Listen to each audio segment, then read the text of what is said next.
Boa tarde, novamente, os que voltaram. Vamos dar sequência ao nosso segundo dia do evento Hidrovias Sustentáveis, com a palavra Miller Magano, com a Auditoria Ambiental Portuária. Bom, gente, primeiramente, boa tarde a todos. Como o Henrique já falou, meu nome é Miller. Eu sou gestor ambiental formado aqui pela Universidade Federal do Rio Grande e tenho mestrado em gerenciamento costeiro.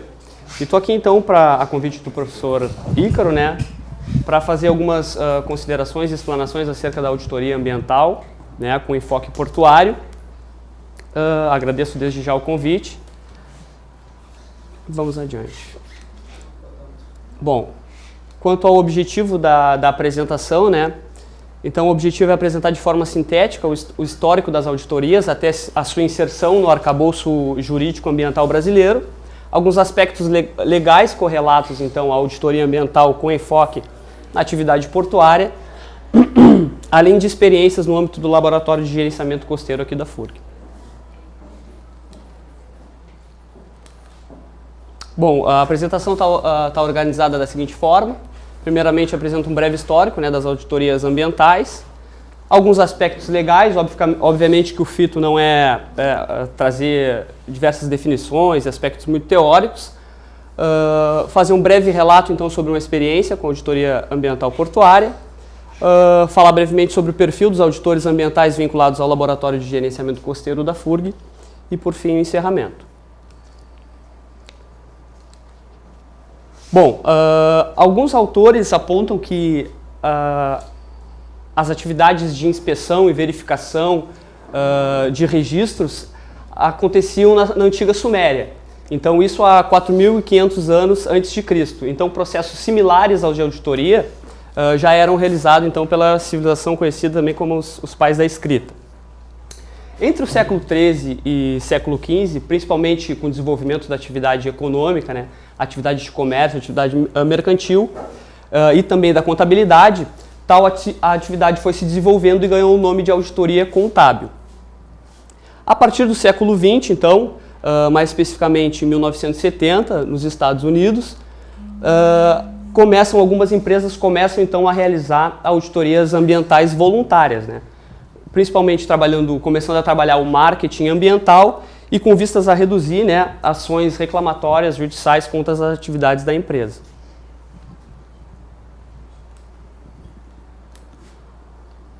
Bom, obviamente que a disseminação das auditorias, ela teve inúmeros esforços e inúmeros acontecimentos para que ela fosse disseminada e tivesse o valor e reconhecimento que hoje se tem no mundo, né? Alguns atores institucionais, principalmente norte-americanos, aqui como a Comissão de Segurança e Câmbio norte-americana, que na verdade é um órgão regulador do setor imobiliário, ela internaliza a auditoria ambiental então como um instrumento gerencial, né, com o objetivo de reduzir os riscos a investidores e ações legais que pudessem então resultar das suas atividades. Outro órgão também que teve um papel extremamente importante, principalmente na internalização das auditorias ambientais compulsórias em alguns setores, principalmente o industrial, nos Estados Unidos foi o órgão norte-americano, o órgão ambiental norte-americano, né, que é a Agência de Proteção Ambiental, EPA.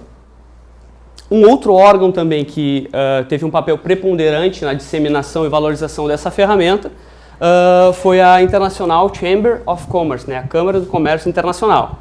Ela empreendeu, na verdade, uma verdadeira batalha para que essa ferramenta ela fosse disseminada ao redor do mundo e fosse valorizada. Bom, obviamente que não foi só a ação de alguns atores institucionais que potencializou, digamos assim, o uso dessa ferramenta. Paralelamente a isso, ao longo da história, foram acontecendo inúmeros acidentes ambientais, né, e reforçando cada vez mais a necessidade de se ter um processo como tal, principalmente pelo caráter de prevenção a acidentes ambientais. Então aqui é um exemplo, né, a Allied Chemical Corporation. Em 1975 ocorreu alguns acidentes de contaminação de pessoas, né, por causa de um pesticida extremamente tóxico, causando danos neurológicos, também disruptor endócrino, né, trazendo prejuízo para o sistema reprodutivo e também carcinogênico. Após a realização de uma auditoria ambiental nessa empresa, ela foi fechada.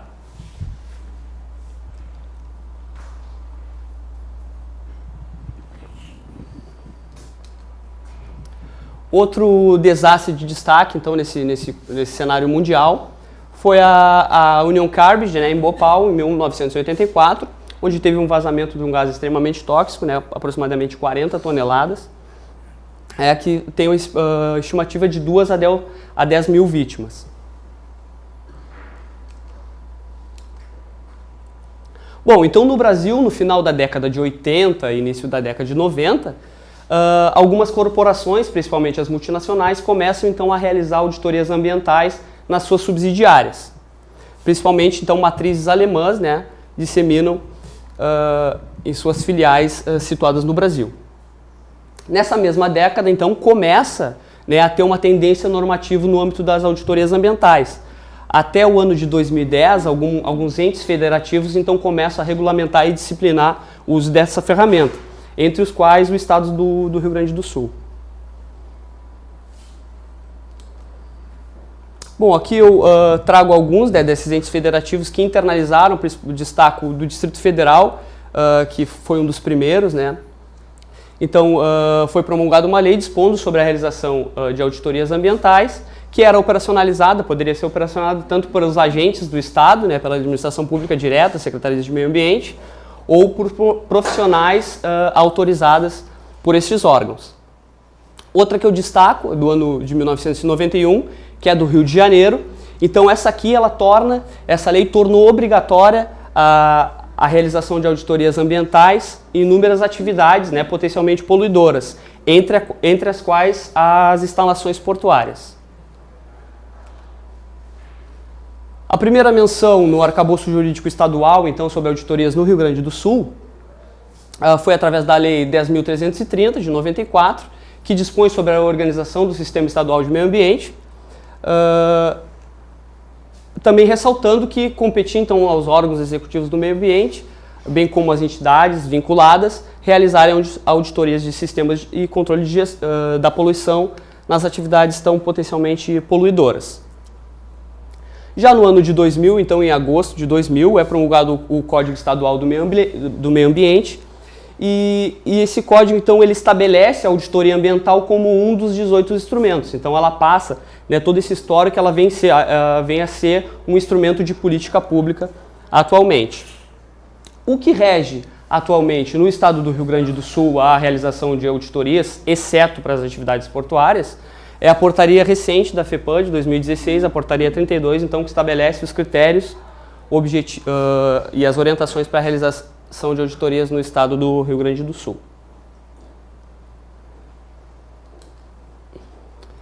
Bom, anterior, então, à promulgação do Código Estadual de Meio Ambiente, ocorreu em janeiro, né, um acidente da Baía de Guanabara, que pode ser considerado, então, em âmbito federal, o grande marco para a internalização no arcabouço jurídico federal das auditorias ambientais. Esse derramamento, então, ele foi considerado de grandes proporções, né? Aproximadamente 1 milhão de litros de óleo foram derramados, inúmeros impactos socioambientais, tanto os sistemas ecológicos, impactos sociais, principalmente relacionados à atividade de pesca artesanal, né?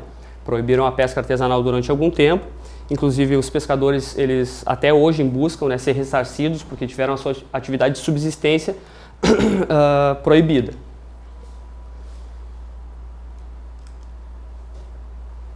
Bom, então, no mesmo ano, logo após o incidente, dias após o acidente da Baía de Guanabara, o CONAMA emitiu uma resolução, então, determinando que a Petrobras realizasse, no prazo de 6 meses, auditorias ambientais independentes em todas as suas instalações industriais, marítimas e terrestres, né, localizadas no estado do Rio de Janeiro.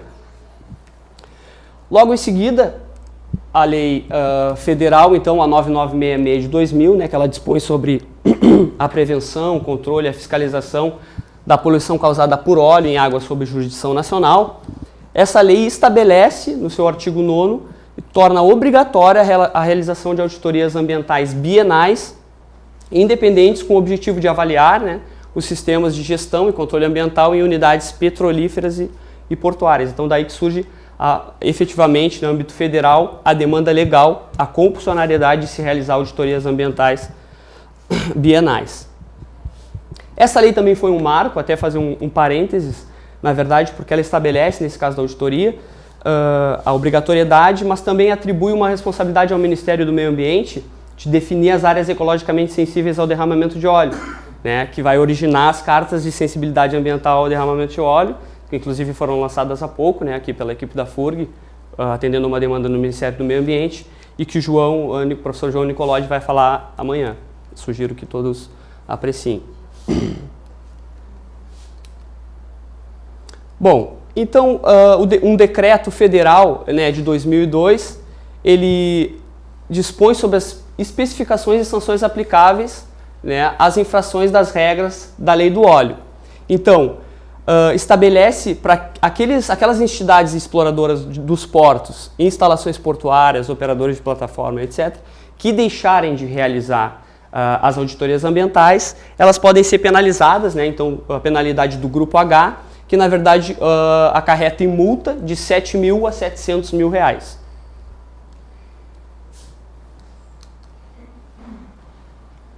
Então, no mesmo ano da emissão daquele decreto, é emitida a resolução CONAMA 306 de 2002, né, que estabelece, então, com vistas a regulamentar o artigo 9º da lei do óleo, estabelece os requisitos mínimos e o termo de referência para a realização de auditorias ambientais. Essa lei essa resolução teve algumas alterações, alguns dispositivos alterados pela 381 de 2006. Bom, mas afinal de contas, o que é, né, auditoria ambiental? Eu trago aqui a definição, né, da CONAMA 306, que ela define assim como um processo sistemático e documentado, né, de verificação, então executado para obter e avaliar de forma objetiva evidências se as atividades, eventos, ou sistemas de gestão e condições ambientais especificados ou as informações relacionadas a estes estão em conformidade com os critérios da auditoria estabelecidos nessa resolução e para comunicar os resultados desse processo. Então, na verdade, ele tem um caráter, né, de descentralização da gestão ambiental, onde o auditor independente realiza a auditoria, é elaborado um documento final, esse documento final é encaminhado para o órgão ambiental competente e esse documento, então, vai orientar tanto a ação fiscalizatória do órgão ambiental como o processo de renovação da licença.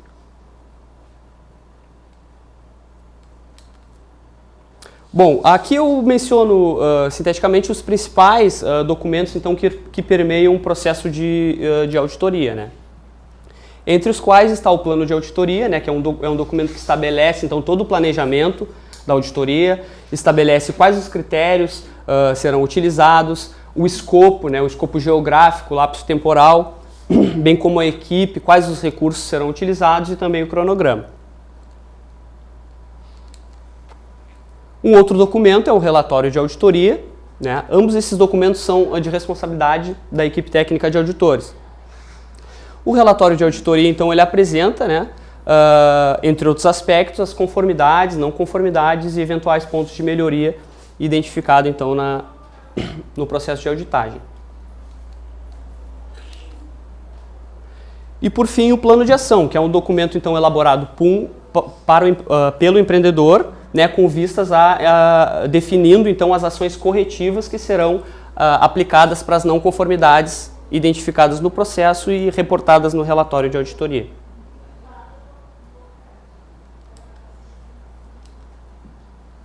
Bom, naquela definição da CONAMA ela menciona sobre os critérios. Aqui eu vou apontar os critérios então definidos, o que objetivamente é verificado no processo de auditoria com base na 306 e na atualização que é a 381. Né?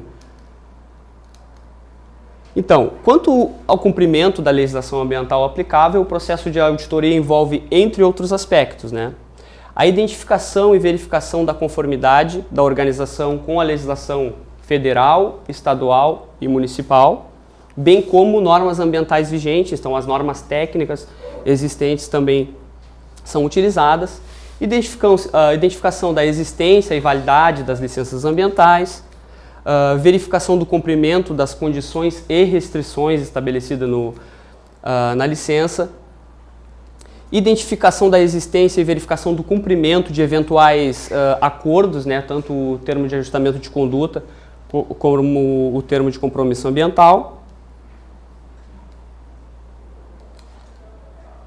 Quanto à avaliação do desempenho da gestão ambiental, então, é verificado não somente a existência de uma política, mas se ela está documentada e disseminada entre os colaboradores, a existência de objetivos e metas ambientais, levantamento de aspectos significativos, procedimentos de registros da operação e manutenção das atividades ou estruturas e equipamentos, planos de inspeções técnicas, procedimentos de comunicação interna e externa entre as partes interessadas, registros de monitoramento e medições das fontes de emissões, aí tanto de resíduo sólido, emanações atmosféricas e efluentes líquidos. Ainda quanto à avaliação do desempenho da gestão ambiental, a existência, né, de análise de risco, de plano de gerenciamento de resíduos, de plano de emergência individual e registros correlatos, como por exemplo dos simulados do plano de emergência individual. Análise crítica e periódica do desempenho do sistema de auditoria ambiental interna. Definição de responsabilidades relativas aos aspectos ambientais significativos.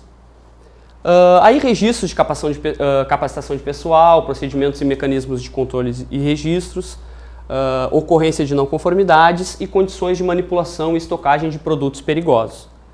Então, obviamente que para além desses requisitos estabelecidos na 306, toda legislação ambiental aplicável à atividade. Bom, falar brevemente sobre uma experiência no Porto do Rio Grande, obviamente que não vou meter a resultados, e sim falar um pouco do processo. E o que viabilizou, na verdade, a capacitação como auditor ambiental líder. Bom, então no ano de 2014 foi firmado um convênio entre a FURG e a Superintendência do Porto, né, um projeto intitulado Auditoria Ambiental e Avaliação da Gestão Ambiental do Porto do Rio Grande. Esse curso, então, viabilizou a capacitação de 20 profissionais, tanto ligados à FURG, estudantes da FURG, como ligados à Superintendência do Porto, o curso de Auditor Ambiental Líder com base na CONAMA 306. Tá? Após essa capacitação, então, foi realizada uma auditoria ambiental interna no Porto do Rio Grande, tendo como substrato, obviamente, a CONAMA 306, que é o que normativa estabelece o termo de referência. No que diz respeito ao escopo geográfico, a auditoria envolveu o terminal do Porto Velho e o terminal do Porto Novo, certo? O lapso temporal, obviamente que o processo de auditoria ele pode ser dividido basicamente em 3 etapas, né? A etapa de planejamento, pré-auditoria, né, onde faz levantamento da legislação ambiental, todo o planejamento, etc. As atividades in loco, que são as atividades no local, certo? E as atividades pós-auditoria, que é o processo de avaliação dos documentos e definição das constatações. Então, o lapso temporal aqui eu menciono as atividades in loco, elas foram realizadas em uma semana por uma equipe de aproximadamente 12 pessoas. Então, todo esse processo, todo esse trabalho resultou num relatório de auditoria ambiental, então apontando evidências e constatações de todo o processo. A auditoria propriamente dita ela foi realizada no ano de 2015 e no final do ano passado a Superintendência do Porto abriu um processo licitatório para então contratar uma empresa para realizar a auditoria ambiental externa.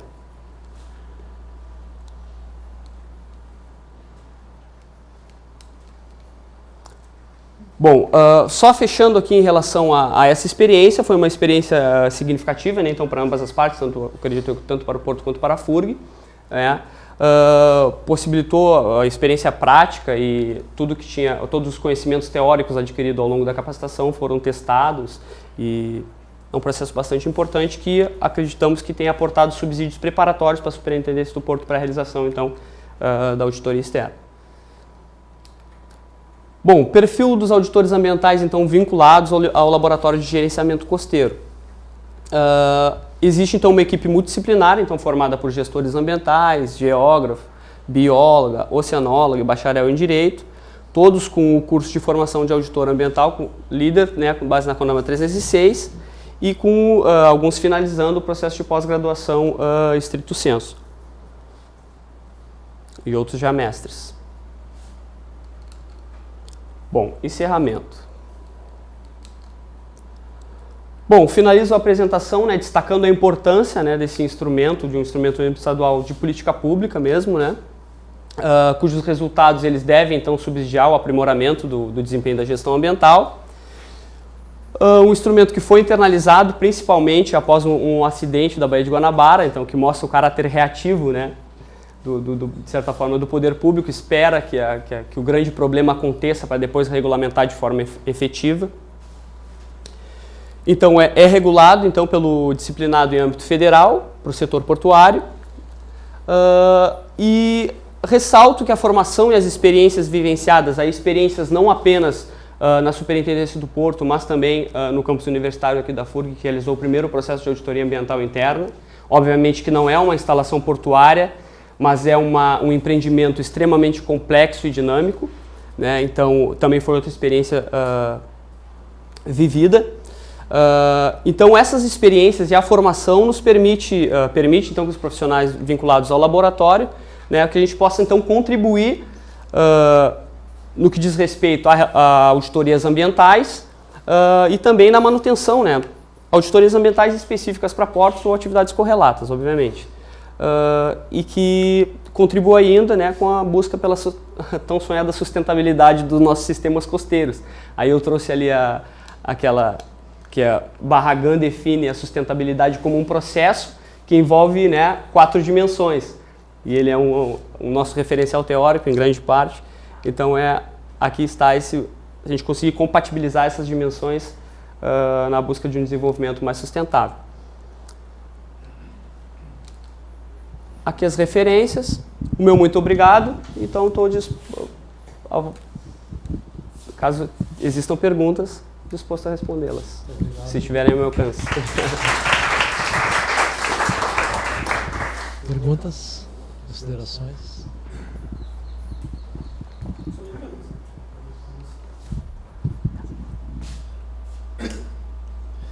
Eu queria perguntar, Miller, se você acha que um trabalho de auditoria seguindo essa metodologia, pensando nos portos de Pelotas e Porto Alegre, que estão começando uma trajetória de gestão, se pode ser um instrumento que ajuda a direcionar a concepção, o desenho desses trabalhos de gestão. Indubitavelmente, eu acredito nisso. Essas experiências que eu mencionei anteriormente, né, aportaram subsídio a essas instituições e, com certeza, é bem interessante, porque geralmente, quando se fala em auditoria, existe um receio, né, existe um certo preconceito com essa ferramenta, mas eu acredito que após a vivência e experiência, sabendo do que se trata efetivamente, ela contribui significativamente para o desempenho da gestão ambiental dos empreendimentos.